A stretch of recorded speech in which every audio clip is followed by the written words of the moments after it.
Hello again, good people from St. Martha. There's an old Protestant hymn. It comes from chapter 44 of Sirach.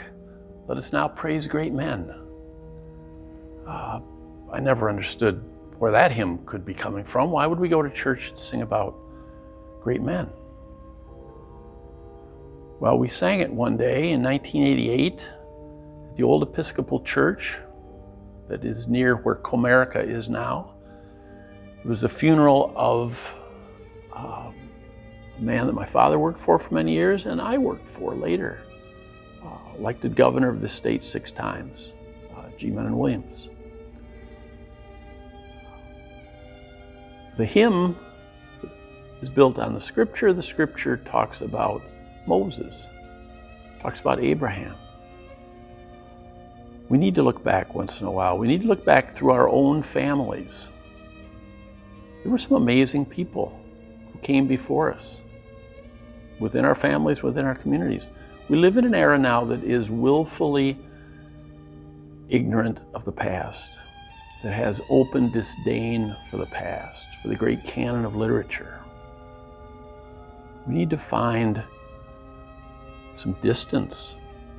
We have to know what's going on in the world. We have to know there's conversations going on right now about COVID, about race, about policing.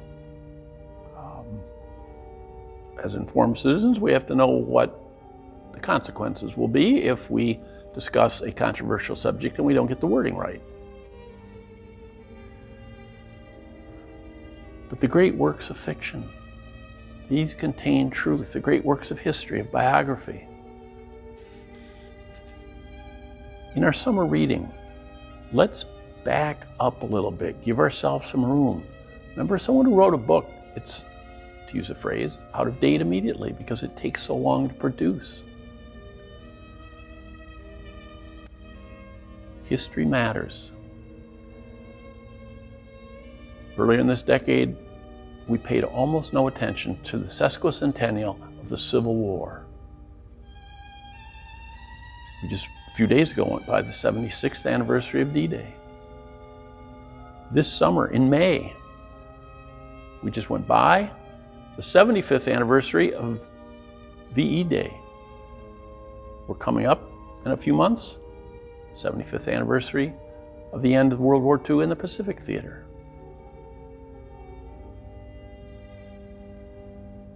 These are events that shaped our nation. We need to back out of the constant bombardment from our current electronics. The Lord calls us to a full and deep perspective. Monday's gospel this week is the Beatitudes. Beatitudes are a completely different way of looking at the world. We need that distance. We're not Democrats, we're not Republicans. We're Catholic Christians. Let's make sure that we see all that there is before us to be seen. Let's give a thought to what we're going to read this summer. May God bless you.